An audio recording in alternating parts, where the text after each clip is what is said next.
দেখতে পারতেছেন নরটা কিন্তু পাগল হয়ে গেছে ভিউয়ার্স। নর পাগল হয়ে গেছে, মাদিটাও শাই নিচ্ছে। সো 1-2 দিনের মধ্যে তারা ডিম দিবে। যারা নিতে চান হোয়াটসঅ্যাপ এবং ইমোতে আমাদের সঙ্গে কন্ট্যাক্ট করবেন। আসসালামু আলাইকুম friends, welcome back. So viewers, কেমন আছেন সবাই? আশা করছি সবাই আল্লাহ তাআলার রহমতে অনেক সুস্থ রয়েছেন এবং সুন্দর রয়েছেন। আমি রেজওয়ান বলছিলাম, আপনাদের মধ্যখানে উপস্থিত হয়ে গিয়েছি আরেকটি নতুন ভিডিও নিয়ে। সো ভিউয়ার্স, আমার হাতে একটি নর কবুতর দেখতে পারতেছেন। সো আপনাদের মধ্যখানে যে কবুতরটা দেখাচ্ছি এটা সেল হবে, এর সঙ্গে যে মাদিটা রয়েছে সেটাও আমি দেখাবো। সো আপনারা যারা সুন্দর রেসিং পিজন খুঁজছেন, অরিজিনাল রেসিং পিজন যারা খুঁজছেন, যারা ভালো লাইনের যারা কবুতর খুঁজছেন, যারা রেস করতে চান, টস ছাড়াছাড়ি যারা করতে চান, তাদের জন্য আজকের এই ভিডিওটি। আমি এক পেয়ার রানিং কবুতর সেল করব, সবজি রানিং পেয়ার। এটা হচ্ছে রেস করা, এর লাইনটা হচ্ছে ভার্কার। আমার লফটের পুরাতন একটা নর, খুবই সুন্দর একটা নর, রেস করা। সে 3টা রেসে অংশগ্রহণ করছে, মোট 3টা রেস মিলায় প্রায় 750 কিলোমিটার সে রেস করছে।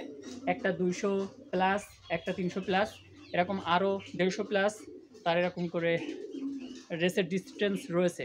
টপ 20-র মধ্যে 10%-এর মধ্যে 20%-এর মধ্যে রেজাল্ট আছে এর।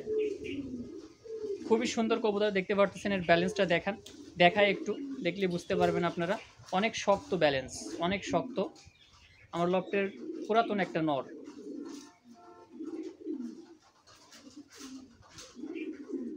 তারপরেও কবুতর যেহেতু মল্টিংয়ে রয়েছে, বুঝাইতে পারছি না ওইভাবে আসলে আমি। সো আপনারা যারা রেস্ট ও ছাড়াছাড়ির জন্য যারা ভালো কবুতর খুঁজছেন, তারা এই কবুতরটা নিতে পারেন, খুবই সুন্দর হবে। সো এখন আমি আপনাদের মধ্যখানে মাদিটা দেখাই। সো দেখতে পারতেছেন এটা হচ্ছে মাদি, এর আগে যেটা দেখছেন ওটা হচ্ছে নর, এটা হচ্ছে মাদি। একদম আপনার লাইট কালারের দুইটা সবজি। যারা সবজি রেসিং পিজন খুঁজছেন তারা অবশ্যই এই প্যাটার্ন নিতে পারেন। এর বাচ্চা দিয়ে আপনার রেস্ট ও ছাড়াছাড়ি ইনশাল্লাহ করতে পারবেন। আমি পাক দেখাই, খুবই সুন্দর, খুবই সুন্দর অরিজিনাল রেসিং পিজন। মাদিটার পেডিগ্রি আছে, নরের পেডিগ্রি নাই। দেখতে পারতেছেন খুবই সুন্দর, চমৎকার। এটা হচ্ছে মাদি কবুতর, দেখতে পারতেছেন। এর কোয়ালিটি দেখতে পারতেছেন, এর গ্রোথ দেখতে পারতেছেন আপনারা। নরটার গ্রোথও আপনারা দেখছেন। ইনশাআল্লাহ যদি এত রহমত করে 10 থেকে 15 দিনের মধ্যে আবার তারা ডিম দিবে। কবুতরটা মল্টিংয়ে ছিল, মল্টিং কেবলই শেষ করে উঠছে। নরটার হালকা হালকা মল্টিং এখন চলছে। সো আপনারা 10 থেকে 15 দিন রেস্টে দিয়ে পেয়ার যদি করতে পারেন তাহলে অবশ্যই ভালো একটা কবুতর পাবেন, ভালো জেনারেশনের ইনশাআল্লাহ কবুতর আপনারা পাবেন।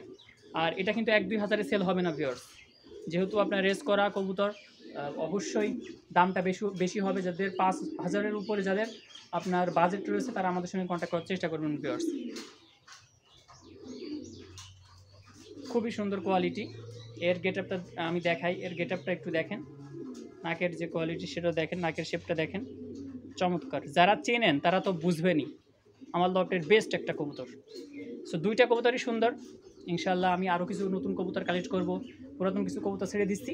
সো আপনারা যারা নিতে চান আমাদের সঙ্গে কন্ট্যাক্ট করবেন। সো ফ্রেন্ডস, এখন নরের কাছে আমরা মাদিটা দিয়ে দিলাম, দেখতে পারতেছেন। এই পেয়ারটা, যে পেয়ারটা আপনারা এতক্ষণ দেখছিলেন নর এবং মাদি আলাদা আমি দেখিয়েছি, এবার আপনাদের আমি জোড়া দিয়ে দেখাচ্ছি। শর্ট সময়ের মধ্যে ইনশাআল্লাহ তারা ডিম দিবে। আর ভালো জেনারেশনের কবুতর, দামটাও একটু বেশি পড়বে। ভালো কবুতর দিয়ে শুরু করেন, আশা করা যায় যে ইনশাআল্লাহ আপনি ডেভেলপ করতে পারবেন ভিউয়ার্স। সো আজকে এই পর্যন্ত। যাদের পছন্দ হয় আপনারা হোয়াটসঅ্যাপ এবং ইমোতে আমাদের সঙ্গে কন্ট্যাক্ট করার চেষ্টা করবেন। দেখতে পারতেছেন নরটা কিন্তু পাগল হয়ে গেছে ভিউয়ার্স, নর পাগল হয়ে গেছে, মাদিটাও শাই নিচ্ছে। সো 1-2 দিনের মধ্যে তারা ডিম দিবে। যারা নিতে চান হোয়াটসঅ্যাপ এবং ইমোতে আমাদের সঙ্গে কন্ট্যাক্ট করবেন।